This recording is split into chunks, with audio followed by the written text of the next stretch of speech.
omulungi ali ku Fake Media ogamba oti najuli kasweti mu kimu kitambula bulungi muzikwala Hajji Abdul Nur Munyami nzaliwo tugenda kubanga twogera olunaku lwaleero tugenda kwogera ku nsonga z'obusiraamu tugenda kutunuulira nnyo history y'obusiraamu tunuulire okusiiba baddu Allah bali mu kusiiba tubaagaliza ekisibo ekirungi tusaba Allah kibayise bulungi tuli ne Muwalimu Mayambala wa Tawakkal Travels agenda kubanga atuyitiramu mu nsonga zino abantu bategeera okutamba manyi tutandise leero twatandika dda Muwalimu agenda tunnyonnyola engeri empagi ey'okuna gye yakkamu abaswaba baajaniriza batya wabumanga Muwalimu abagiwakanya nawo ajja kubanga akitubuulira kuba tumanyi nti mulimu ate nabbi kye yayogera nga Abubakar Siddiq bo bakkiriza bukkiriza so kati ebyo bye tugenda okubanga tuwulira ku Muwalimu ate tusobole okubanga tumanya obusiraamu bwaffe. Ndine Hassan Musa wamu ne Tamale Henry abali ku kamera. Seeka assalamu alaikum. Salamu nesiimi okuba naawe nange nesiimi mukama wange okulabako naatera okusinkana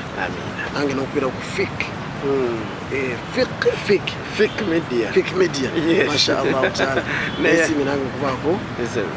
naawe olunaku olwaleero amatulungi rabbi Allahumma amin. Muwalimu twagala tubeere nga tutunuulira okusiiba okusiiba kuno bingi ebirimu bantu bangi boogedde ku kusiiba ebirungi bye tulina okukoleramu nabiki bye tulina okwewaliramu naye twagala kubanga leero tumanya okusiiba kuno empagi ey'okunekaddi ekkeetya abantu bajjaniriza batya baswahaba nabbi agibatuusizzaako atya history oyo twagala okuba ntumuyiga tuyanza mukama wange tunulaka kuba n'amaaso agalengera kubanga abantu abasinga obungi tutera kutunula mu bintu ebimu tutunulya amateeka ebiseera ebimu agafuga ekisiibo tutunulya nnyo haramu oba ne halaali tutunulira ebyetteeka kibaati sawumu biki ebyetteeka mu Ramadhan biki ebigwanira okukola mu Ramadhan ebiri sunna mu Ramadhan ebiseera ebisinga buli omu atunulira ki tutunulira ebyo naye okuddamu okufuna background kuba ne Allah yagyogerako mu aya yennyini essa eyogera ensonga y'okusiiba yagamba nti ya ayuha alladhina amanu kutiba alaykum siyam kama kutiba ala alladhina min qablikum la'allakum tattaqun abange mwe abakkiriza kulalikiddwako ki okusiiba nga bwe kwalalikibwa kwabo abakola ki abasookawo kitegeeza nti bano si be basoose okusiiba waliwo abaasooka katusooka tracing okuva eyo emabega kutandika ddi okusiiba waliwo oba tekwaliwo background eyo tunagifuna manya nti si kibonerezo wabula nteekateeka ya Katonda waatu yakola waliwo abaatukulembera abaasiiba tijibali kugeza okubira ddala ku jjajjaffe Adamu alayhi salatu wassalam bakitaffe Adamu mwe tuva ffenna tuva mu Adamu kati Adamu mwe tuva enanyene kutandika kukola ki kusiiba ye ate yensiiba yalinga etya kana yasuumu 3 ayyaami kulla shahri ennaku 3 zeyalinga asiiba buli mwezi buli mwezi nga asaamu ennaku mmeka 3 zibayite ennaku enjeru ennaku enjeru zitandika na Adamu alayhi salatu wassalam lwaki ziyitibwa nnaku enjeru olw'ensonga nti omwezi gubeera at its fullest nanga guwedde 13 mu mwezi 14 ne 15 emani njogera ku nnaku ezo enjeru basoogera ku January omwezi basoogera ku February oboyega ku Muharram mba njogera ku myezi ino Muharram Sofu waje emyezi egya ibada egedi kubanga ebyaffe biri nti ffe ibada zikolera ku luna tebiri bisi bya solar tebiri static bya luna entambula yaki y'omwezi kati ibada zonna mwezi kutambudde kutuze mwezi kola bivuddeyo n'enjuba etambula n'osala enjuba n'etambula n'osala ki ase kati entambula enkola yaffe ya ibada ekolera nnyo tonde tebiri static tebyekwata lumu nakusoma mwezi kironga kigwa kiba ne Ramadhan tulinda mwezi kuboneka ne kusobola okuboneka ne tukusiiba mu January ne tusiiba mu April ne tusiiba mu March ajja atambula butambuzi wa wacho enkola y'ekitiibwa Allah subhanahu wa ta'ala bagita sunnatullah fil khalqi enteekateeka y'ekitiibwa Allah mu butonde bwe kati n'olwekyo Adamu yasiibanga ennaku mmeka ssatu ennaku mmeka kitegeeza ennaku zino esatu zatandika ku Adamu ku Adamu kwe zitandikira era nabbi najja n'aziyimirizaawo n'azoogerako naye kenyini yazisiibanga nabagaa nti waliwo yajja n'abuuza basahaba nagaa kumwani yegomba okusiiba emyaka 12 mu mwaka gumu emyaka 12 mu mwaka gumu ani yegomba okusiiba emyaka 12 mu mwaka gumu basahaba ne babuuza wakaifa ya rasulallah kijja kitya emyaka 12 mu mwaka ate nga tusiibye nagaa nti ani yegomba kati kwe kubasomesa n'abagamba nti buli asiiba buli mwezi ennaku mmeka 3 ennaku 3 ezo zibalibwa mwaka mulamba ennaku 3 mwaka ennaku 3 mwaka seka twafiirwa simanyi obadde ozisiiba nga okusaasa ennaku 3 buli mwezi ogwo buki mwaka nga gugudde wali kati paka kumyayo mwezi ogw'11 gyemyaka emeka egyo paka otandise gwa 12 kati oba otandise muharram paka ku mwezi ogwa dhulqaada kale balade dhulhijja naye tujjamu omwezi gumu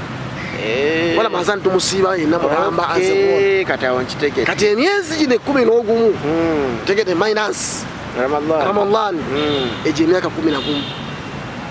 kati ate raba Ramadhan naye ogisiibye omusiiba nabbi yagamba sallallahu alayhi wa sallam nti omuntu singa asiiba Ramadhan ennaku 10 ambeka buli lunaku lubalibwamu ennaku 10 zennaku 3 siyeki zennaku 3 kati nazine 6 tugetuzaako ennaku 6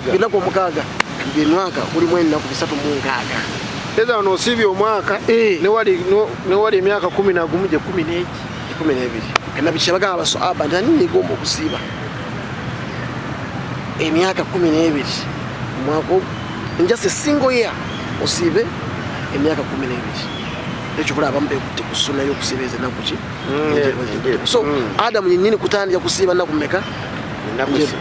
ennaku enjeru ezo ennaku 3 zetusiiba buli mwezi n'obulungi bwazo mubulabye obulungi bwazo n'abaddako ne bajja ne basiiba batabane be basiiba Idirisa yasiiba ne bannabbi Allah bayogerako abaali basowama kawama nga munibin basiiba nnyo basaala nnyo badda nnyo gyali Katonda bamazima nnyo balina omukwano ne Katonda bangi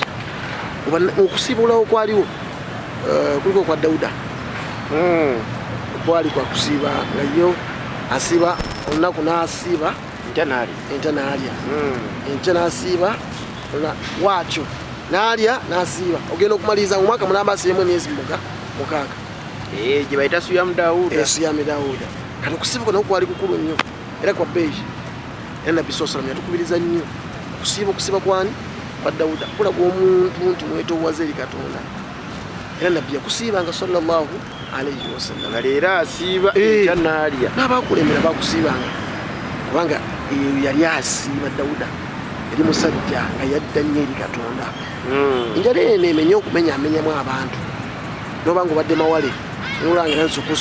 kuteeka mu mbeera ekyo bulaba abantu okumala amaanyi balina kumma mmere ne bakulumya enjala kasi oli akakumala amaanyi alina kumma ki n'akulumya enjala olwo aba ayagala osigale ng'olima wamampaati aleme kukwata ku kino nakino naye nga enjala eruŋŋamya omuntu nemutereeza kyasembeza nnyo Dawuda maaso g'ekitiibwa Allah subhanahu wa ta'ala Musa alayhi salatu wassalam yali alina ennaku ezi 2 mu mwezi nga zasiiba just 2 days only ngasiba ennaku ezi leluwa n'oliluwa ate nno tezalinga nnyo nti zimanyi ziri awo ziri single down zaagala zakolaki zasiiba naye nga ye mu mwezi gasiibamu ennaku ezi ne Isa alayhi salatu wassalam naye basiibangamu ennaku 3 oluusi ennaku 2 abamu bamusaako nesiibanga naye lwakuba yalinamu embeera nabbi Isa alayhi salatu wassalam ng'akola ekiyitibwa wiswali ekusiiba olwaleero notalya ddaaku ne futaali n'enkya n'osiiba tolidde ddaaku na futaali mumalake weekend osiba busibi toyide dda kwa defutali oye nabisa ngosiba kalamba kalamba ngono kusiba kwa okwenda we kutoye kwali abantu basibanga ngo atenga byakiyagalire sibyateeka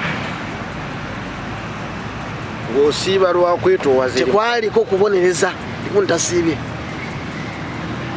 iki namba nga tolidde kati oyo yaliisa nga ye yasibanga nabisa kubaita Yesu wa Jesus yasibanga wacho nga tazzeemu kulya seka bw'okigezaako kati okimanyi nti era nabbi yakitugana wanabbi yakikolanga naye kenyini ng'asiiba nga takoze eki nga talidde kati abaswaba tebagala omulaba bulabirako bamulabirako ne bakoppa buli kisi kyekola nga bagaa nti yeddiini kati batandika okwagala okukola ki abagaa bannange nze nina enkizo kummwe nze Allah wange andiisa era nakola ki anywesa temusobola tegeera andiisiza atya anyweseza atya akadha kana siyam yokuti kwali okusiba okwabo lilladhina sabaquna abantu kulembera basibanga batya Nuhu yasibanga n'abaddako bannabbi Yahya yasibanga bonna buli omu basibanga okusiba okwabwe benjawo kuli okusibanga kuno kwa Maryam eko uli kubogerako inni nadartu lirrahmani sawma kusiba kwalimu okusiba ebirala ne muli mwalimu n'okusiba ebyo kwogera kulika abasibaga gwe nkusibye abo mbaswana kusiba nagandi gwe mukyala gwe nkusibye sigenda kulaba namusiba nagamba nti mana'atu nafsi nenkweziza kusagala kwogera nawe sagala kusinkana kyano wabayi n'obwetaavu naye mbadde nakyeŋŋamba anti darling sweetheart nakusiibye so nakisiibo kyange kwali kusiiba nawe naye ng'osigadde n'olya emmere yo naye nga osiibye omu kuliko abasiibwa basibanga bwe batyo olaba nabaana basiba popokoni asiba nanywa soda bantu ekyo kye bakoppa kati asiba popokoni nanywa soda nasiba soda fanta nanya pepisi tusasire Allah tusasire rabbi ebigambo bitegerekese bulungi background y'okusiiba weetyo wejja Ebyafaayo Media.